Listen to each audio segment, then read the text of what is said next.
نحمدہ ونصلی علی رسولہ الکریم، اما بعد۔ معزز سامعین، محترم بزرگوں اور دوستوں اور میرے واجب الاحترام ائمہ اعظام، جیسا کہ ہم اور آپ بخوبی واقف ہیں کہ آئے دن کچھ مساجد کے کچھ ذمہ دار جو جاہل اور فاسق قسم کے لوگ ہیں،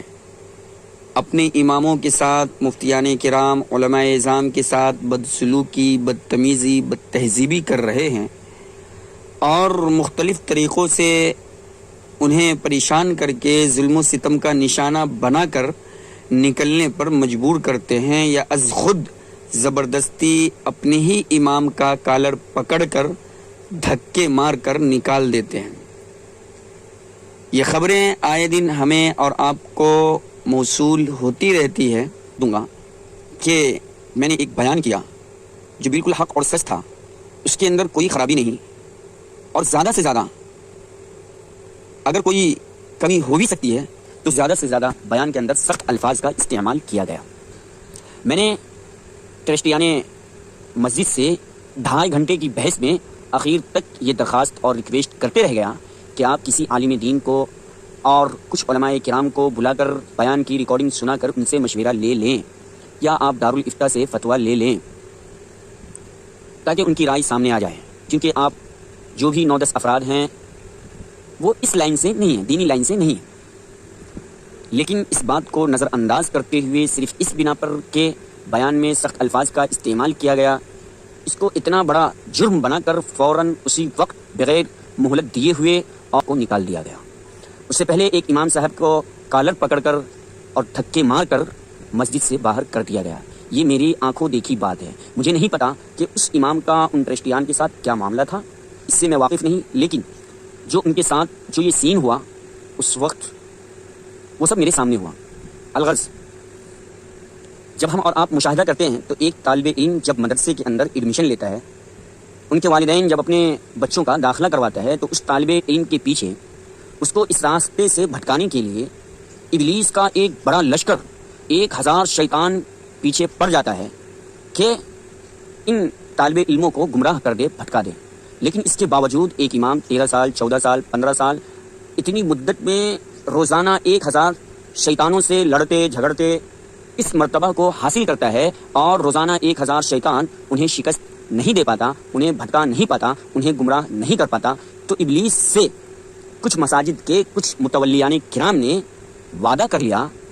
کہ جو کام آپ سے 15 سال میں نہیں ہوا وہ کام ہم 6 مہینے میں، 4 مہینے میں، 1 مہینے میں، 10 دن میں انجام دے دیں گے۔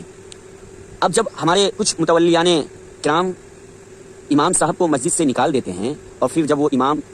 چپ چاپ اور خاموشی کے ساتھ نکل جاتے ہیں تو یہ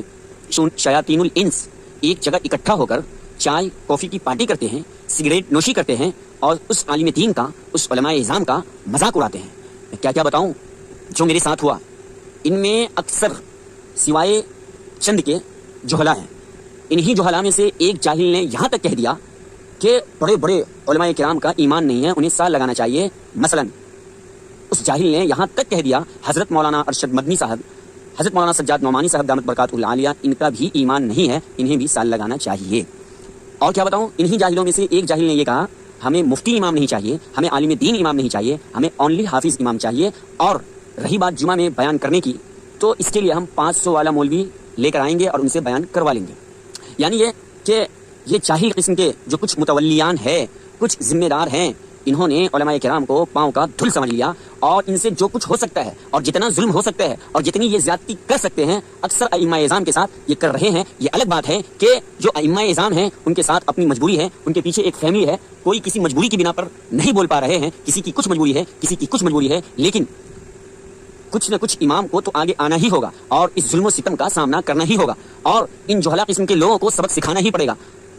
اس لیے میں ائمہ اعظام سے، خصوصاً نبی ممبئی کے ائمہ اعظام سے معتبانہ درخواست کرتا ہوں کہ اس بات کو سنجیدگی سے لیں۔ آج یہ ایک امام کے ساتھ ہوا ہے، کل آپ کے ساتھ بھی ہو سکتا ہے۔ اگر آپ نے کچھ ایسی بات کہہ دی، خواہ قرآن کریم کی صریح آیت ہو لیکن ان کے مزاج کے موافق نہیں ہوگا، تو آپ کا بھی نمبر آئے گا، آپ کی بھی باری آئے گی۔ انہوں نے تو یہاں تک کہہ دیا کہ ہم اسی عالم کو رکھیں گے جو ہماری بات سنے گا، اس کو ہم رکھیں گے اور جو قرآن و حدیث کے مطابق بات کرے گا انہیں ہم نہیں رکھیں گے. اللہ تبارک و تعالی ہمیں اور آپ کو سمجھنے کی توفیق عطا فرمائے اور حق بات کہنے اور اس پر اٹل رہنے اور اس پر ثابت قدم رہنے کی توفیق عطا فرمائے. مجھے امید ہے کہ نوی ممبئی کے ائمہ اعظام اس بات کو سنجیدگی سے لیں گے اور